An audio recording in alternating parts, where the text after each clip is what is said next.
Hey guys, and welcome to episode 2 of The Substance of Style with me, Niamh Cunningham, and the lovely Louise Vance. And today we are going to be talking about the evolution of personal style. So we hope you guys enjoy all of our fashion musings and our discussions on how you go about defining your personal style.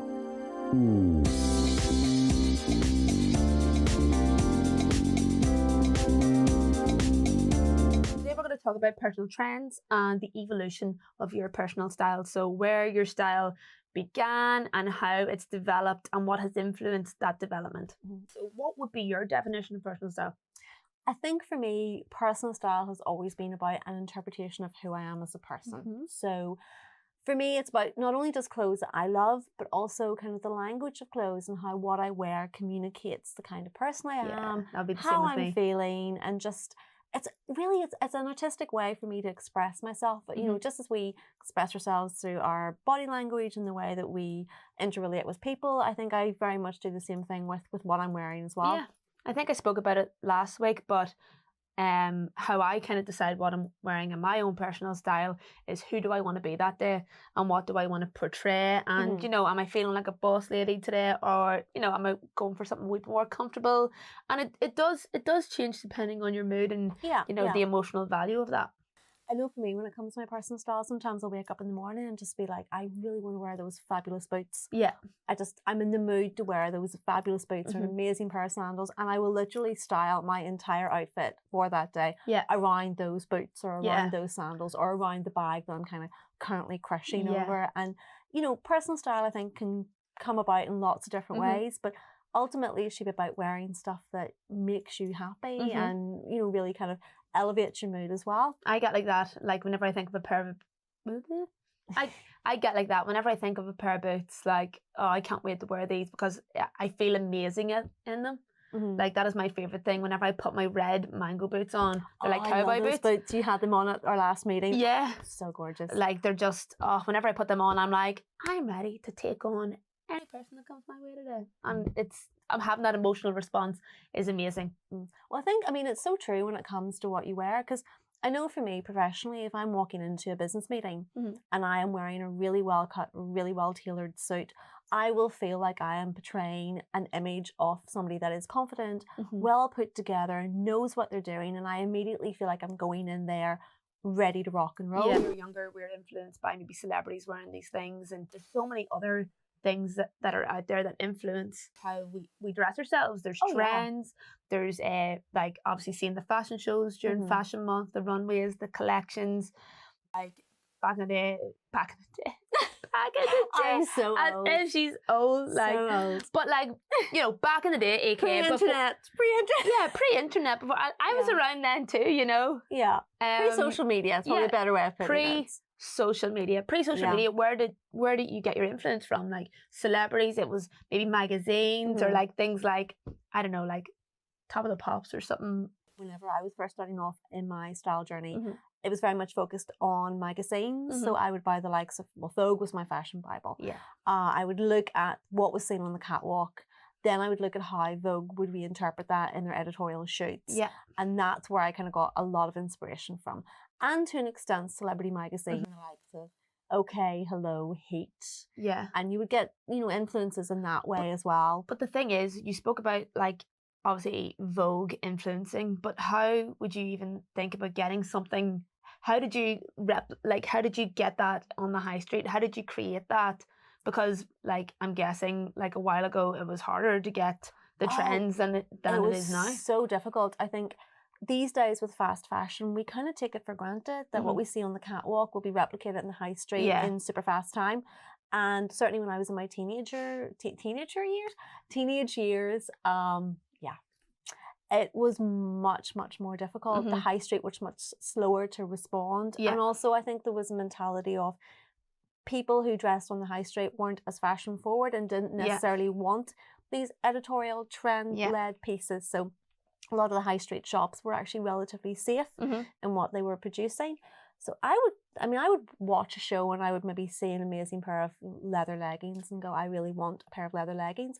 And it would take me 2 or 3 years before I would actually be able to find a pair that was reminiscent of what I'd seen on the catwalk. You know, and it was very, very frustrating. And thank goodness it's not like that these days. When I'm watching the catwalk shows or I'm flicking through magazines, I will look at something and I will go, I can see how that would work for my body shape. I think that style of jacket, it's really cropped in at the waist, it's got really strong shoulders, it's going to work for my silhouette. So I want to take that trend and I want to reinterpret that into my personal style. You're thinking on how it refers to you and how you can work it, instead of just being like, oh, Gucci had this on the runway, I'm just going to click and buy it. Yeah, exactly. You know, I'll watch maybe, let's say, the Balmain show because I'm kind of obsessed by Olivier. I just think his designs are fantastic. But there'll be some stuff that, there'll be some stuff he'll put down the catwalk. He did a lot of relaxed, distressed denim. Relaxed, distressed denim is not really my thing. Yeah. So even though that was a strong trend on the Balmain catwalk, I'm not going to go down that route. Yeah. But he had some amazing tailored jackets and tailored suiting that was very much inspired by Egyptian elements, which I absolutely adored. Yes. So I've kind of mentally filed that away, and I know now, looking at coming into the new season, looking at the stores, I'm going to be looking for those in the high street and ways to replicate. And who knows, if I can maybe afford to buy a piece from it would be amazing. Because fingers crossed. We'll see. I wish you well. I wish you well. But, you know, that's the thing. When I'm watching a catwalk show or I'm looking at an editorial spread in a magazine, I'm always looking at it from the eyes of, how could that work for me? How could I reinterpret that? What do I think would work? What do I think won't work? You know, it doesn't matter who does a hoodie. It could be a Balmain hoodie. It could be a Chanel hoodie. Yeah. Hoodies just aren't my thing. Yeah. So I'll not do that. You know better. Well, you know, it's down to... Until you decide that hoodies are your thing.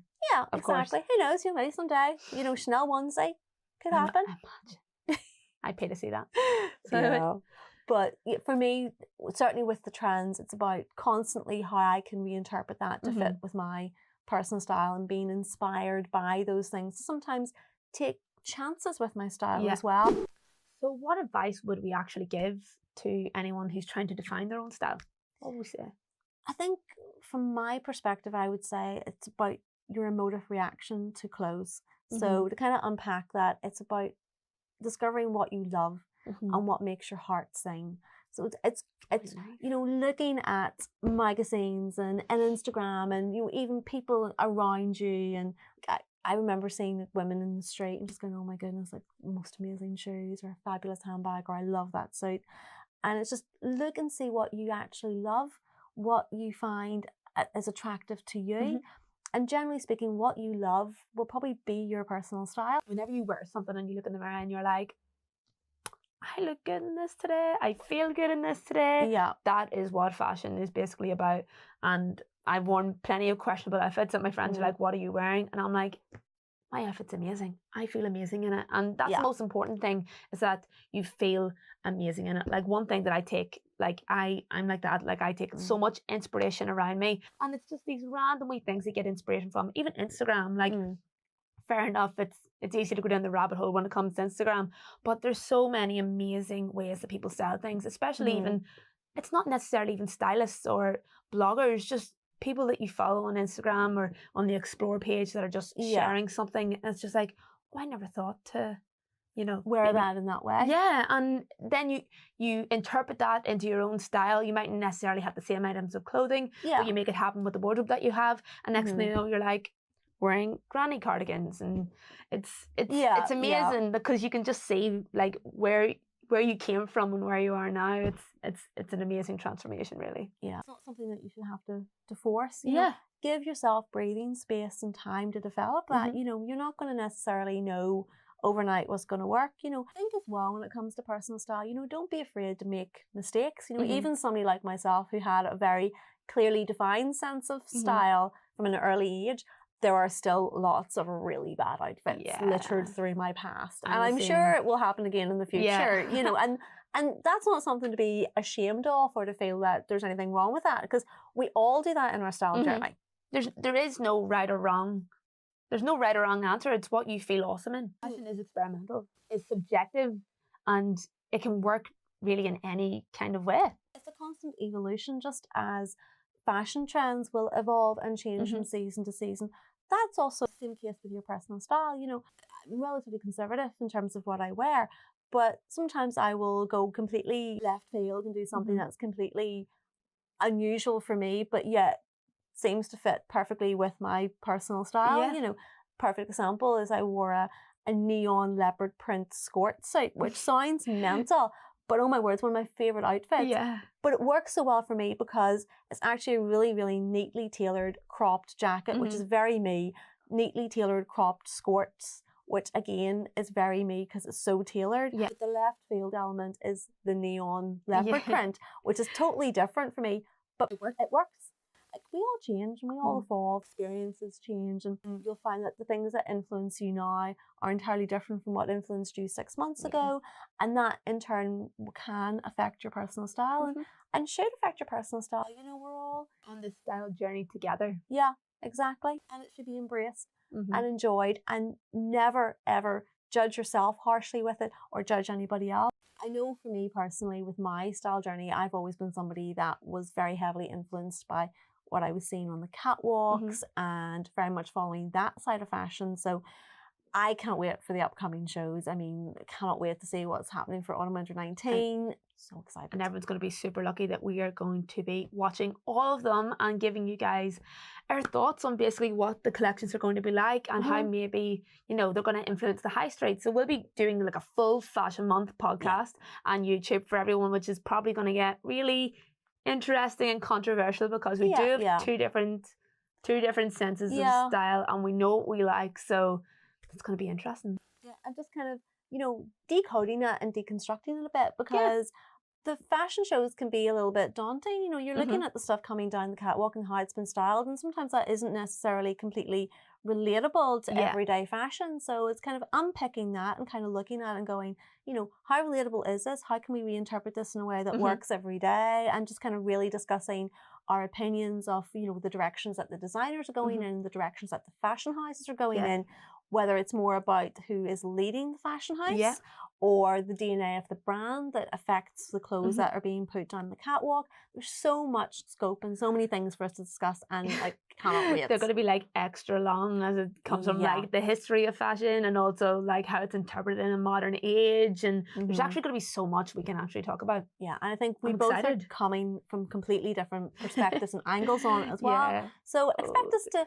not necessarily always agree with each other, but have a good, healthy debate and kind of really get into the topic, and hopefully it sounds like we're going to actually start fighting each other or like, you know, cat fights or whatever, but you know, it's all going to be very calm, very civilized, and just appreciation the art of fashion. So we're looking forward to taking you along with our Fashion Week journey, and hope you guys enjoy hearing our musings and debates and everything else. So can't wait to take you along. A little bit more of the substance of style for you all. Indeed. So that's a wrap on our second podcast. Number 2. I can't believe we've actually sat and done another one. I know. It's interesting. I'm very warm and anxious at it all happening. But you know what? As we keep going, and it's the most enjoyable thing being able to discuss these things with someone I'm so close to. So and just be able to kind of share our thoughts with you guys as well, because we know that so many people out there are as interested and obsessed with everything style related as we are, and hopefully you guys will be able to relate to some of the things that we're talking about. Definitely. And get involved in the conversation as well. Like, we'd love you guys to leave your comments and, you know, kind of, you know, interact with us. Yeah, definitely. That's what opinion. we want. Let us know exactly what you want to hear from us, because we'll obviously be discussing things that we love, but we also want to discuss things that you love. So thanks very much for tuning in for the second one. This is The Substance of Style with me, Niamh Cunningham. And me, Louise Vance. Yeah, see you next time, guys. See ya.